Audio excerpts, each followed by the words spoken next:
नमस्कार। आज हम एक बहुत ही सरल लेकिन उतने ही गहरे विषय पर बात करने वाले हैं।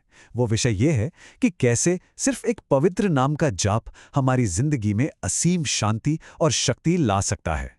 ये जो शोर भरी दुनिया है, इसमें सच्ची खामोशी कहाँ मिल सकती है ना? ये एक ऐसा सवाल है जो शायद हम सबके मन में कभी न कभी उठता ही है। हमारा मन देखिए, लगातार विचारों से, चिंताओं से, बाहरी दुनिया के शोर से भरा रहता है। तो असली शांति है कहाँ?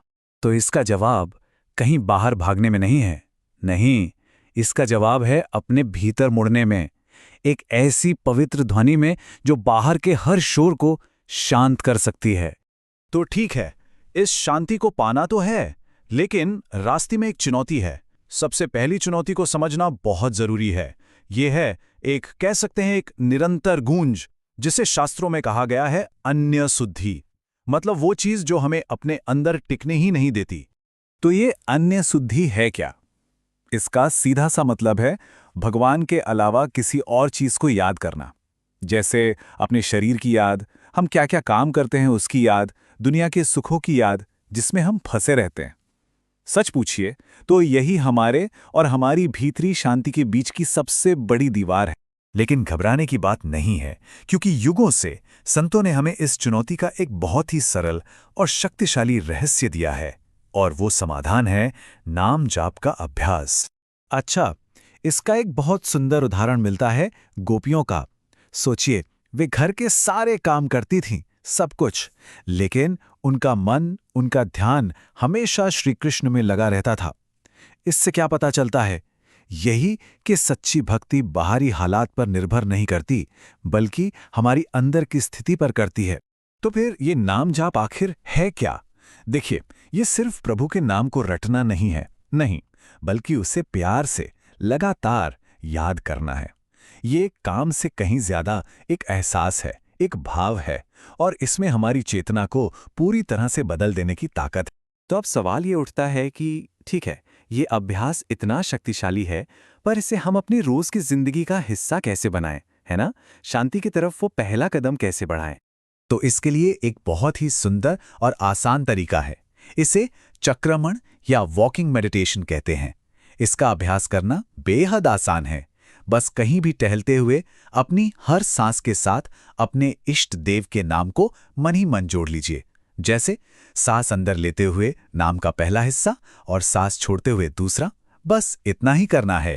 और इस अभ्यास की जो खूबसूरती है ना, वो इस बीज के उदाहरण में छिपी है। सोचिए, जैसे एक बीज बाहर दिखने से पहले चुपचाप धरती के अंदर अपनी जड़ें फैलाता है, मजबूत करता है, ठीक वैसे ही ये मूक अभ्यास हमारे अंदर धीरे धीरे अपनी शक्ति बनाता है। और कहते हैं, इसे जितना गुप्त रखा जाए, जितना मानसिक रूप से किया जाए, इसका असर उतना ही गहरा होता है। और फिर जब ये अभ्यास अंदर जड़ें जमाने लगता है, तब नाम के चमत्कार दिखने लगते हैं। सच में ये साधना एक वरदान बन जाती है और जिंदगी में कमाल के बदलाव आते हैं। एक बात हमेशा याद रखिएगा, ईश्वर के नाम में 3 दिव्य शक्तियां हैं। ये हमारी रक्षा करता है, हमें शुद्ध करता है और हमारा उत्थान करता है। तो आइए अब उन 4 दिव्य उपहारों को थोड़ा और करीब से समझते हैं, जो नाम जाप के अभ्यास से हमें मिलते हैं। सबसे पहला है आंतरिक प्रकाश। जैसे जैसे नाम हमारे अंदर बसता जाता है ना, मन का सारा अंधेरा, सारी नेगेटिविटी अपने आप दूर हो जाती है। कबीर साहब ने क्या खूब कहा है, कबीर मन निर्मल भया जैसे गंगा नीर। मन बिल्कुल गंगा जल की तरह पवित्र और शांत हो जाता है। दूसरा उपहार है एक दिव्य सुरक्षा कवच। जब हम हर पल नाम से जुड़े रहते हैं, तो वो नाम हमारे चारों ओर एक किला बन जाता है, एक कवच। फिर जिंदगी की कोई भी मुश्किल हमें परेशान नहीं कर सकती। अब नाम की शक्ति को इस मिसाल से समझिए। सोचिए, सूखी घास का एक बहुत बड़ा ढेर है, और उसको जलाने के लिए क्या चाहिए? बस एक नन्ही सी चिंगारी। ठीक वैसे ही प्रभु के नाम की एक चिंगारी हमारे जन्मों जन्मों के कर्मों को, संस्कारों को जलाकर राख कर देती है। और आखिर में आत्मा का परम कल्याण। नाम जाप का अभ्यास हमारी आत्मा को उसके असली दिव्य स्वरूप का एहसास कराता है। यह तो जैसे आत्मा की अपने घर यानी परमात्मा के पास वापस लौटने की यात्रा है।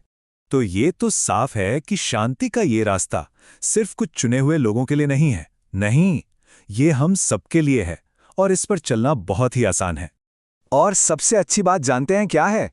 इसके लिए अपनी जिंदगी को बदलने की कोई जरूरत नहीं है। काम करते करते भी नाम जप जारी रखा जा सकता है।